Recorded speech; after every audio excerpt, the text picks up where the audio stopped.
Thank you. After a couple of years at the Old Town School of Folk Music, I got a job at a coffee house, and it paid $10 a night. Wow. Well, that's $98.75 in today's money. I was living at home. I saved up my money. I bought a nice Martin guitar and a big long 5-string banjo like Pete Seeger had.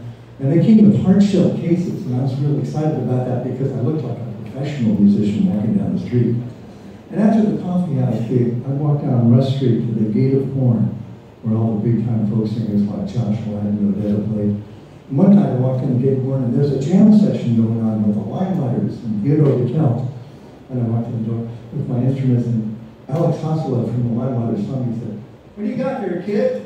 "I got a banjo and a guitar." "Greg, break out the banjo. We got too many guitars going." So I did, and I played with him until 5 o'clock in the morning. And that's when Alex said, "You know, we're thinking about hiring somebody to back us up. Would you be interested in the job?"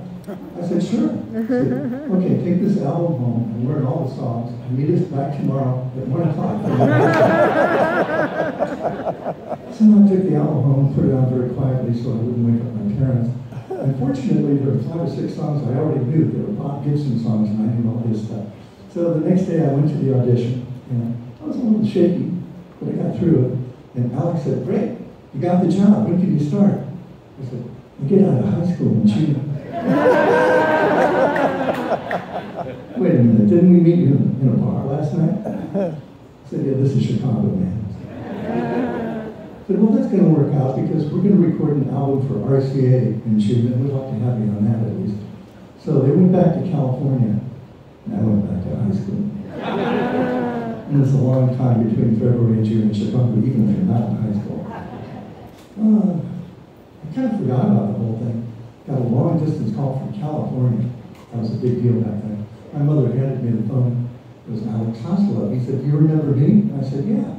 He said, "You still want that job we talked about?" I said, "Sure." He said, "Okay, we have to send a letter for your parents to sign because you're under 18. And when we get that back, we'll send you a plane ticket." So they sent the letter, and my parents signed it and sent it back. They sent me a plane ticket on American Airlines. $97.13. Took me a while to figure out this. A one-way ticket. A new invention called a Boeing 707. A jet. Flew out to LA, and they put me at a hotel in Sunset Strip. They've seen Sunset Strip on TV. You know, 77 Sunset Strip. Wow, I'm in show business. I'd be a star. We went down to the Ash Grove. That was the club where they were going to record a live album for 2 weeks. And that night, before their engagement, there was a play going on. It was called Endgame by Samuel Beckett.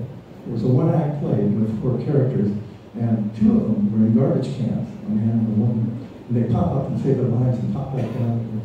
And this is years before Sesame Street.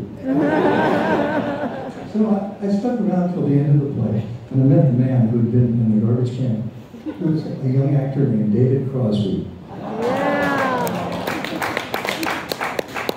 And we kind of hit it off. He played guitar, and we exchanged some chords. And I told him I was heading up to San Francisco, and he said, "Well, I'm from Santa Barbara. Let's just go up that way. I'll take you that far."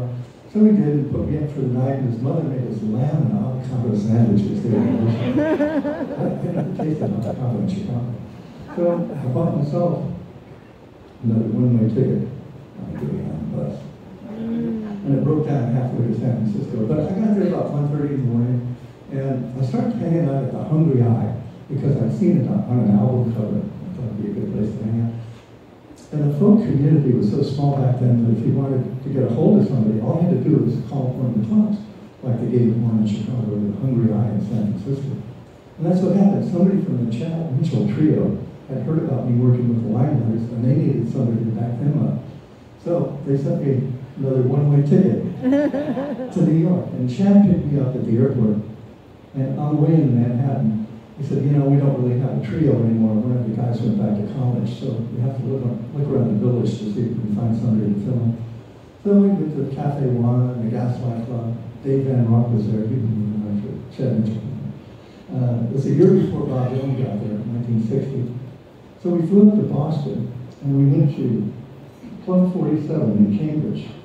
And there was this beautiful older woman with long, flowing black hair playing Little Martin guitar. I say she was older. She was 19 and I was 18 then. And her name was Joan Baez, and she was singing a song.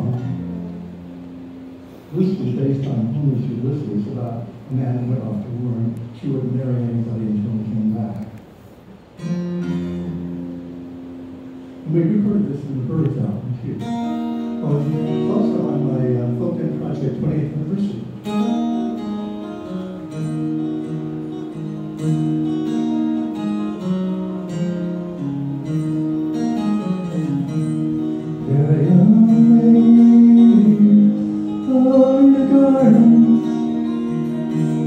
Strange young man, who arrived at night, saying very young maid, will you marry me?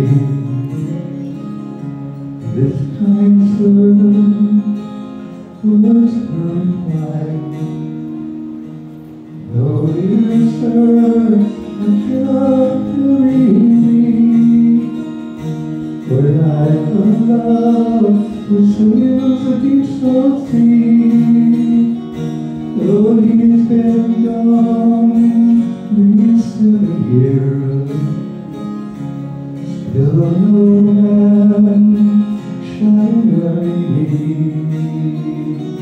For what he's died, or in some battle slain, or if he's drowned in the deep salt sea, where he's found some other love, he and his new love both married me.